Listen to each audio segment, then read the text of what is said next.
tu quan tens alguna cosa que et provoca ansietat, si tu l'evites, sigui un estrès posttraumàtic o sigui qualsevol altre trastorn d'ansietat, si tu l'evites, l'ansietat cada cop creix més. Les persones del col·lectiu LGTBI necessiten més ajuda psicològica. Addiccions diferencio de dos tipus: a substàncies, ja sabeu els que poden ser, i de conducta. Cada conducta implica doncs masturbació compulsiva, addicció al sexe, addicció a compres, perquè a vegades el dolor és necessari. Tu creus que un clavo saca otro clavo? És que un clavo saca otro clavo... És un tractament vàlid?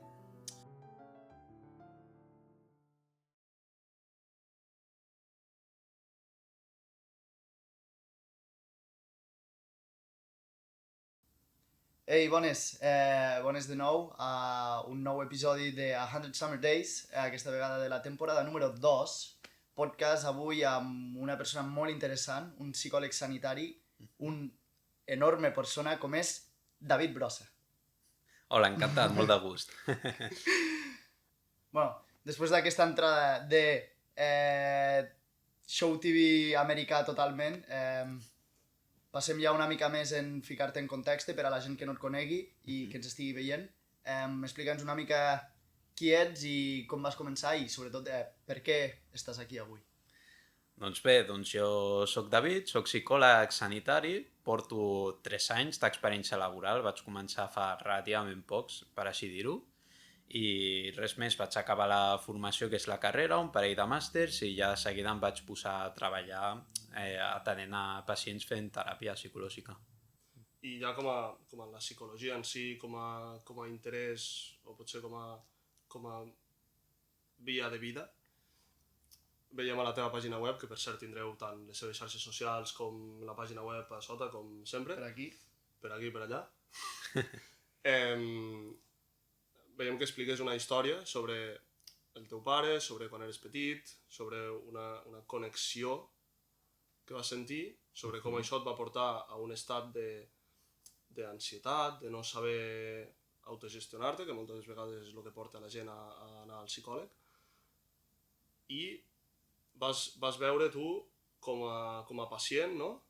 Una sèrie de dir-li errors, dir-li coses que no t'acabaven de quadrar, no t'acabaven d'agradar a tu com a pacient, o no trobaves que fos la millor manera d'enfocar-ho com a professional. Doncs bé, una mica amb el tema de la meva història, realment en aquell moment en el que explico a la pàgina web i tot és que vaig connectar amb aquesta sensació de pau interior. I és una sensació que molt poques persones solen recordar la primera vegada que realment ho senten. És difícil de definir, no queda massa clar moltes vegades, però és una sensació que al final enganxa. Jo penso que és el propòsit de la vida de quasi tothom, si ho mires una mica al fons. A mi, o almenys és la meva opinió o la meva percepció, que és que cada dia ens costa més, sobretot per la realitat aquesta en què vivim, que estem tot ple d'estímuls, que et despertes i ja fas tard a la feina o qualsevol cosa, llavors com que cada vegada més costa més arribar amb aquesta pau interior, i això també comporta un estrès. Sí. I a lo que jo vull enganxar-ho és una mica quina és la diferència entre estrès i ansietat.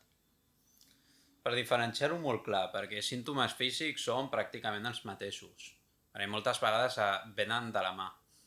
Estrès és la sensació de tinc una llista de coses a fer interminable i no acabo, no arribo, i l'ansietat és com aquesta sensació generalitzada d'alarma, que pot passar alguna cosa dolenta, pot haver un perill. Vale. Abans de passar potser a coses més morboses, més el quid de la qüestió, Correcte. ara que estem educatius Divulgatius. i divulgatius, una pregunta que es pot fer molta gent, que jo en el meu moment també me l'he fet: quina és la diferència entre un psicòleg i un psiquiatre? Per posar-ho molt fàcil, un psiquiatre és un metge, ha estudiat la carrera de medicina i està habilitat per fer-te el tractament farmacològic i receptar-te psicofàrmacs. Els psiquiatres, alguna vegada alguns d'ells, fa una miqueta de tractament psicològic, et va donant alguns consells, et dona la seva perspectiva. Això no tots ho fan.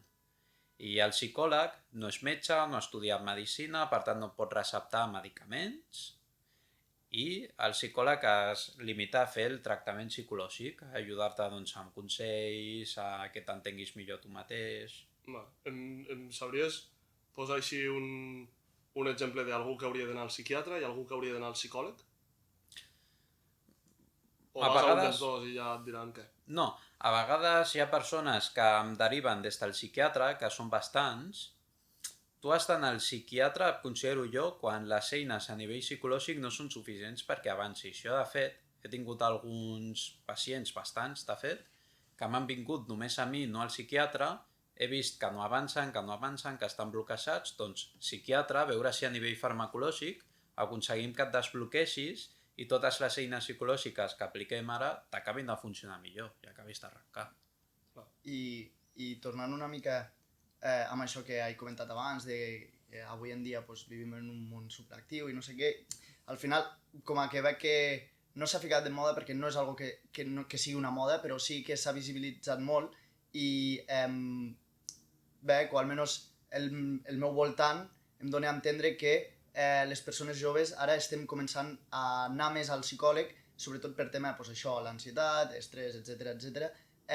Tu també ho notes, això, com a psicòleg? Creus que els pacients comencen a ser més joves o quina és la teva mitja d'edat dels pacients? Venen aviat persones més aviat grans, de mitjana edat, uns 40-50. El que sí que veig de diferència en el motiu de consulta és que les persones joves no s'esperen tant a trobar-se malament. De fet, moltes vegades fins i tot venen sense tenir massa símptomes. I és positiu. És positiu perquè pots fer una millor prevenció, pots fer un tractament més eficaç perquè no estàs a l'enclada tan fotut i no necessites tant de temps després per recuperar-te. Doncs sorprenent realment perquè sí que és veritat que jo també m'esperava que la majoria dels pacients fossin més joves i no veig tant a un padrí o a una persona ja adulta amb la casa i tal, no sé què, anant al psicòleg, no? Tot i que sí que és veritat que té molt sentit perquè també són els que més pes carreguen i tot això, no? I ara que estem una mica amb els estats, que m'està agradant, quins són els oficis que més et trobes a consulta? Profes, en venen bastants, persones que es dediquen sector terciari, doncs, d'hotels, hostaleria, tot això també en venen bastants. Sobretot són els dos que em solen venir més, i també hi ha alguns que són més típics, com per exemple venedors, comercials, també venen bastants. Reben molta tralla. Sí. I els que menys? Els que menys, els oficis que són potser una mica més estranys o que jo penso que et pot fer una mica més vergonya anar. Per exemple, actors i actrius porno no he trobat, no he trobat tampoc, per exemple, bombers, perquè tampoc hi ha tantíssims, hi ha sobretot més polis algú m'ha vingut, pocs també. És raro, no? O sigui, és estrany perquè és gent que pot tenir molt estrès, veu coses que la gent de peu no veu dia a dia. I de fet els actors no por haurien de tindre tot menys vergonya. Clar. Sí. Penso que també hi ha cert estigma, no? Doncs que amb aquest tipus d'ofici, sobretot poli, bomber, tu has de ser fort i tu t'has de plantar allà i si vas al psicòleg ets un feble. I com s'enterin a la teva comissaria, doncs potser et fan una mica la vida impossible. Suposo que això anirà canviant una mica amb tot el moviment que s'està fent. I parlant una mica dels temps moderns, suposo que també anaves a entrar una mica per aquí, es veu molta gent, ja sigui homosexual, trans, del col·lectiu LGTBI, són més propensos a tenir ansietat o qualsevol tipus de símptoma o trastorn? Doncs està molt bé que m'hagis fet aquesta pregunta, perquè justament les persones del col·lectiu LGTBI necessiten més ajuda psicològica i són més propensos a tenir trastorns mentals. No per res, sinó per totes les experiències que passen. Perquè pensa al final que s'afronten a haver de comunicar a altres persones la seva orientació sexual i en alguns casos identitat sexual i també descobrir-ho ells mateixos. I això a vegades també és una font de discriminació. I això suposo que això, si ho tens tan clar és perquè està estudiat i contrastat. no? I això et deu venir també perquè es deuen sentir, pues, això, incompreses, no? Llavors, el que me fa pensar i em fa preguntar si en algun moment t'has trobat tu algun cas de que o no puguis donar teràpia o algú t'hagi preguntat realment tu pots donar teràpia a mi tot i que tu no pertanys al meu col·lectiu en aquest cas? O, Clar, com o li fas teràpia a algú que no saps, no pots realment sentir o empatitzar del tot amb el que està passant ell o ella. Que o es ella. fa, el que es fa habitualment amb el codi ètic és que tu has d'atendre les persones a no ser que siguin persones que tu estàs atenent i el problema sigui entre elles. Poso un exemple. Tu vens a consulta i també ve la teva mare amb mi i teniu un problema entre els dos. En aquest cas és recomanable que no us atengui per separat. Millor fem una teràpia junts. En aquests casos no puc atendre. I tot l'altre tema que dèiem, al final jo penso que sí que pots atendre persones sense pertànyer al col·lectiu, perquè, clar, tu pertànyer et pot ajudar a empatitzar fins i tot millor, però també pots tenir aquesta capacitat sense pertànyer. Si no, si tu tinguessis una addicció, hauries d'anar a terapeutes que haguessin passat també per addiccions. David, mira, estic addicte a la cocaïna i tu, bueno, pues... vinga, anem. Llavors l'espai de teràpia no seria gaire un espai segur en aquest cas. I t'haurien de pagar més. No, però pues, això, no? El que hem dit, vale, tu has d'empatitzar amb el pacient, no? Que és el primer, per a poder escoltar i entendre el seu problema, no? I crear aquest espai segur. Llavors, no vull sonar massa nyonyo, però alguna vegada has plorat amb algun pacient o amb alguna història del pacient? Jo no, però sé d'altres psicòlegs que sí. Alguna vegada acaba passant. Jo tampoc porto masses anys, així que és probable que m'acabi passant en algun punt. També per la meva forma de ser, jo continc bastant les emocions. Però ganes de plorar sí que m'han donat moltes.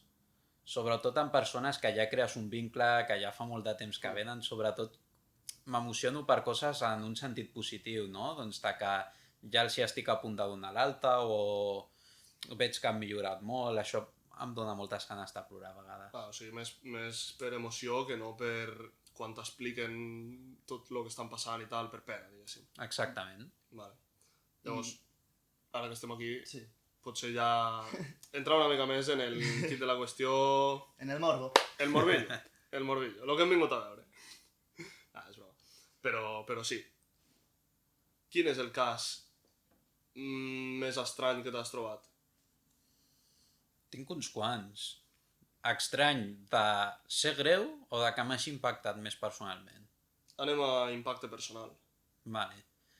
Hi ha un que em va suposar una mica un repte també, perquè, ostres, en resumides comptes, persona mitjana edat que s'està obrint un negoci i la persona amb la que està associada és a la mateixa vegada la seva amant.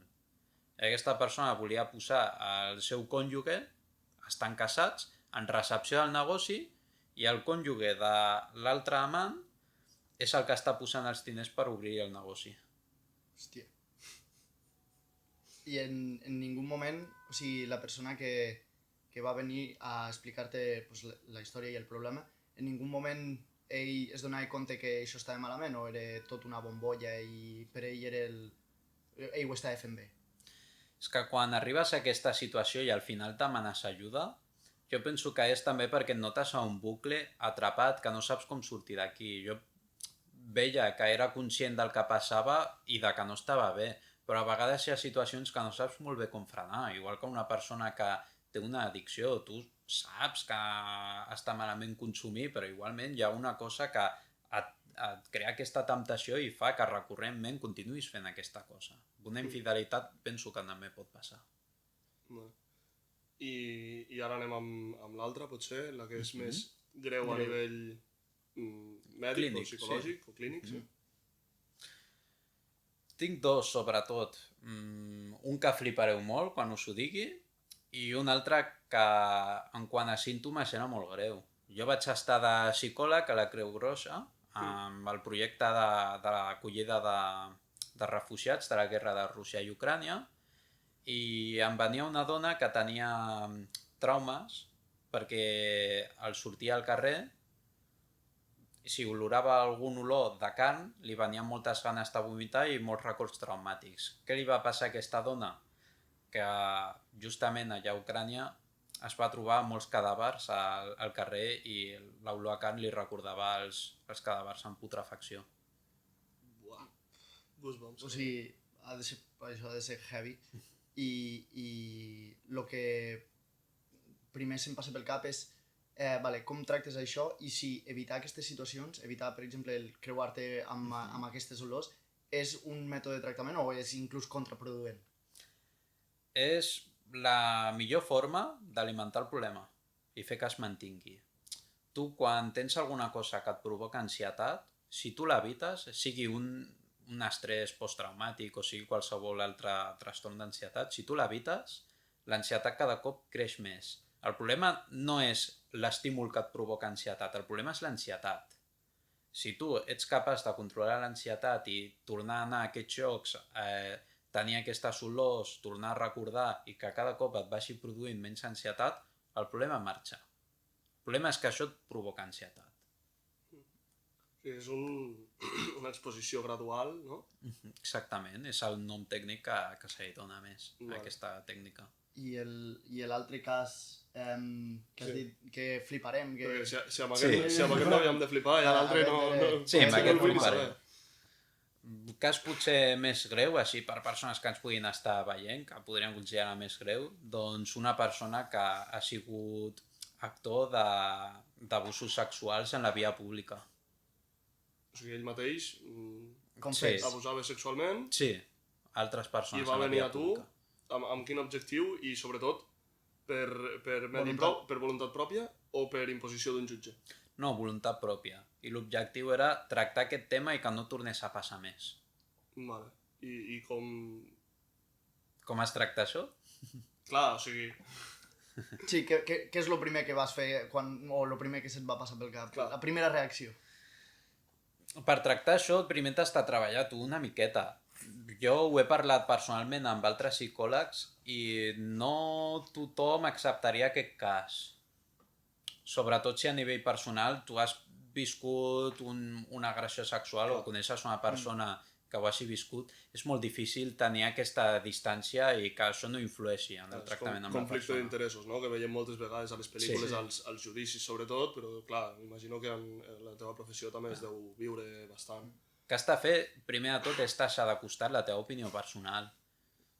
I has de pensar que al final, si aquesta persona està demanant ajuda, és un acte valent. Jo no justifico el que ha fet ni molt menys, a mi em sembla catastròfic.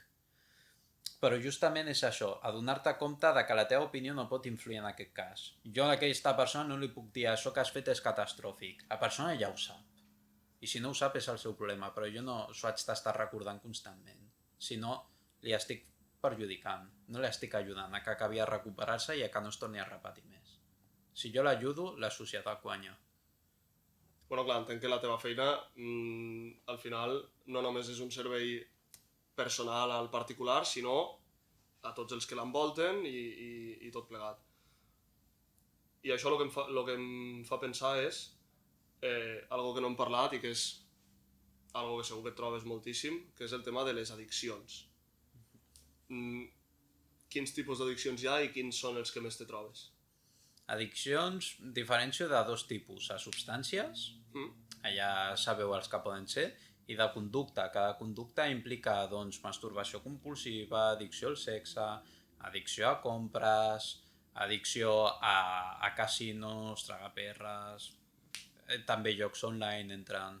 Llavors, com amb els traumes, no? Cada cop, gradualment, és posar-te més. No, però suposo que sí que és una mica el anar fent la frenada gradual. El que es fa és, en el cas de que sigui una conducta que no sigui necessària en el dia a dia, la retires completament de forma temporal i es reaprèn la nova conducta que sí que és una conducta positiva i tenir una relació sana. En els casos de que siguin coses que al final sí que necessites en el teu dia a dia, com el sexe, per exemple, però clar, el tema d'addicció al joc entenem que no és necessari, per tant implica un risc i aquesta persona és aturada definitiva. Llavors, això que parlem de conductes i de tallar aquest comportament o dir-li així o dir-li contacte zero, per exemple, em fa pensar que si pot ser una persona addicte a l'amor, ja no al sexe, a l'amor. És que l'amor sempre enganxa. Segrega les substàncies, l'endorfina, crea el mateix circuit de recompensa a vegades que quan estàs prenent una droga. I llavors, o sigui, el tractament amb això, perquè és que pots veure a la societat que moltes persones surten d'una relació i se fiquen en una altra completament directes al no res. Llavors, no han après a estar sols o no han tingut aquest temps per reflexionar o per pair, diguéssim, no? Tu creus que un clavo saca otro clavo? És que un clavo saca otro clavo... ¿Es un tractament vàlid? Un clavo saca otro clavo y puede dejarte infección. És que al final hem de tenir en compte que a curt plaç tu pots intuir una mica el que pot passar, a llarg plaç mai. Potser a curt plaç estàs molt convençut de que és una bona decisió, a llarg plaç acabes veient, ostres, com no he estat preparat, estic genial amb aquesta persona que l'he conegut, és l'amor de la meva vida, però no estic preparat, perquè necessito sortir més i fer unes altres coses que hauria d'haver fet quan estava solter o estava soltera, i això m'ho he trobat bastant. Llavors, ja estem tirant dels clavos, no diguéssim, però tu recomanaries escriure-li a l'ex, tornar amb l'ex? No vull ser molt ambigu, et posaré exemples. Si és un cas en el que tu has tingut una molt mala relació o has deixat o has tornat moltes vegades i no tens un projecte de vida comú amb aquesta persona, no coincideix, no tornis. Estàs perdent el temps. Però també t'has de donar l'hòstia a vegades 58 vegades o 360 per adonar-te compte d'això. Jo com a psicòleg no et puc dir no ho facis. Però en el cas contrari, per poder tornar, doncs si ha sigut una relació molt sana, molt positiva, el motiu de ruptura no ha sigut molt fort, molt determinant i veus per tota la vida amb aquesta persona, endavant. Llavors, veient que és una resposta que no està tan clara, no? Vull passar una mica a l'amor ha de fer mal i també incloure un hi ha plaer sense dolor. L'amor ha de fer mal perquè a vegades el dolor és necessari. El dolor i el plaer són les dues cares de la mateixa moneda. Si ha fet mal és perquè ha merescut la pena, de veritat. Si no, no et faria mal. Vale, i tornant una mica a l'amor. Últimament s'està veient molt una transició, un canvi en la manera de tractar les relacions, sobretot amoroses, i s'està trencant una mica aquest mantra de la monogàmia i realment el ser humà a nivell biològic, psicològic, compagina bé amb la monogàmia? És que aquí ja et respondré una mica més a nivell personal, perquè a nivell professional no ho tinc tan mirat, a nivell de ciència, que és el que diu al respecte. I jo potser considero que alguns pros i contres que pot tenir la monogàmia i la poligàmia serien els següents. La monogàmia tu pensa que com a pros pot tenir potser que el tu tenir una estabilitat, saber que està aquella persona per allà és una, ja saps com tractar-la tot, potser no et genera tanta ansietat. És un símptoma que és menys probable que sentis. Que, evidentment, és una cosa que pot estar allà en qualsevol relació monogàmica. Contres de la monogàmia, potser t'estàs reprimint al veure que tens un desig sexual o una atracció cap a una altra persona i això és una font de pensaments i sentiments de culpa i també de discussions en parella i això també genera malestar psicològic. Fins quin punt és bo reprimir certs desitjos? Perquè això va una mica també, suposo, ja encarat a la dopamina, regular els nivells i tal, però com saps si estàs fent bé el balance? Saps què vull dir? Sí. Vale. T'has de deixar temptar a vegades, sempre i que aquesta temptació no tingui masses conseqüències negatives en el teu dia a dia. Vaya promo a la Isla de las Tentaciones, aquí amb un no res a Telecinco i no ens han pagat per a res. No, però, perdó, continua. Doncs vaig una mica amb aquesta línia. Si, per exemple, la teva tentació és anar-te al bar a fer-te un parell de canyes amb els col·legues cada setmana i això no et comporta res negatiu, endavant. Si em dius que tens un problema d'alcoholisme i que et vols fer una canya en un casament que et fa molta il·lusió, doncs no ho facis. No ho pots fer. Conèixer els teus límits, també.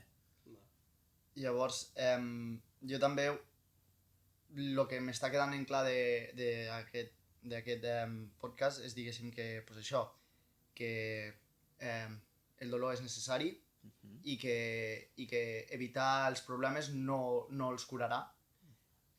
També, una mica tirant amb això de les relacions entre persones i tal, i els límits, és una mica... O sigui, el que farà mal és no complir el que esperes d'aquella persona o el que esperes d'aquesta relació amb aquesta persona. És a dir, no complir les expectatives. Les expectatives que tens d'aquesta relació. Llavors, quant de perjudicials són les expectatives de qualsevol àmbit, però ja no ni tan sols de relació, sinó d'un mateix. Que un mateix se fique en tema feina, tema estudis, tema...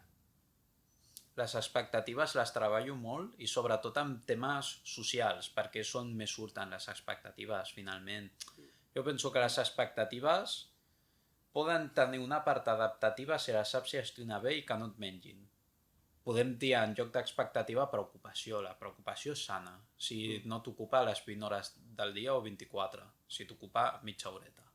Expectatives, si tu són expectatives que no compleixes, et frustres molt.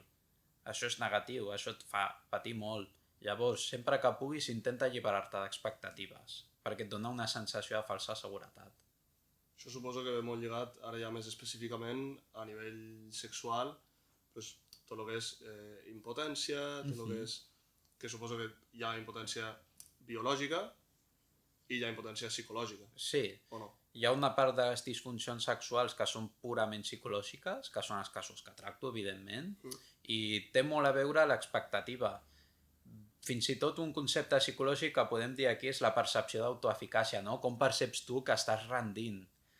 El problema de disfuncions sexuals, sobretot cas d'homes que estem aquí, per exemple, nosaltres, disfunció erèctil, el més comú que passa és que tu comences amb una experiència sexual negativa i tens una baixada de l'erecció. A mesura que això es va repetint, al final... fantasmes del passat o alguna així, no? Sí, el que passa és que el teu cervell anticipa que hi haurà aquesta baixada de l'erecció o que la relació sexual serà dolorosa o desagradable i llavors ja baixar directament, abans ja de començar la relació. I com s'arregla això? És parar un amic. Això el que deia, amb exposició gradual. Això el que fas al final és, a poc, anar fent les diferents fases de l'acte sexual en diferents moments, diferents dies, i que cada cop tu et vagis sentint més còmode, controlant millor els pensaments, tot això fa que al final aconsegueixis l'erecció en totes les fases de la relació. I ara ja, jo crec que ja hem tocat bastants temes, bastant amplis. Vull fer un parell de preguntes i passarem a la secció, ¿vale? Un parell de preguntes que ja no venen directament relacionades amb la disfunció, que és el tema que estàvem ara, sinó més és en sentit ampli de la vida. Una és, creus en les segones oportunitats? Jo sí que crec, però clar, també depèn de si el dolor i la ràbia que tens et permeten poder perdonar, perquè jo penso que al final, ja parlant una mica del perdó, el més important és que tu estiguis en pau amb el que ha passat. I si tu estàs en pau amb tot el que ha passat, llavors arribes al perdó interior, que ja no és perdonar l'altre, però tu et sents tranquil i entens el que ha passat i per què. Vale, llavors, la segona pregunta que volia fer així una mica de clausura seria també enfocada en la vida en general. Un consell que li donaries a aquesta persona que potser ens està veient ara i té un problema i no se sent escoltat o no se sent comprès. Què li diries? Què l'aconsellaries? Intenta expressar allò que et molesta a les persones del teu voltant, ja no tant perquè aquelles et puguin entendre, sinó perquè quan dones un missatge als altres te'ls dones a tu mateix o a tu mateixa. Tu pensa que si l'altra persona li estàs dient que una cosa et molesta, és que tu ho consideres suficientment important com per poder expressar-ho. Llavors t'estàs donant més valor a tu mateix o a tu mateixa. Intenta fer això i si no saps com fer-ho, demana ajuda psicològica. Buah. Niquelao, Crec sincerament que ha sigut molt bona resposta. Me trec el sombrer. Xapó. Me trec el sombrer. I no res, ara passarem a Secció. la secció que Vale. estem començant aquesta segona temporada. Sí. La temporada anterior, com ja t'hem comentat abans, fèiem una mica de recomanació de cançons d'un convidat al següent i aquesta hem pensat Un què prefieres? que és interessant posar els convidats entre l'espasa i la paret. No tant això, però bueno, de moment estan quedant interessants. I crec que aquests, per lo menos a mi que els he vist, m'estan agradant. Llavors, primer de tot, què preferiries? Perdre tots els teus coneixements sobre psicologia o sofrir tu mateix un episodi psicòtic sense ser-ne conscient? Clar, és que realment quan perds tots els teus coneixements pots començar de zero, però si tu estàs a un bucle i no et dones compte, costa sortir d'allà. Jo entenc també per l'experiència que tinc, quan estàs a un brot psicòtic, aunque no siguis conscient, el pots tractar amb medicació i si la recuperació és bona tens una vida totalment normal. Per tant, aunque sigui molt patiment i parlant malament i clar, una putada, jo escolleixo el brot psicòtic. Sí. Sí. M'esperava completament l'altre. Heavy, heavy. Vale. I l'altra és...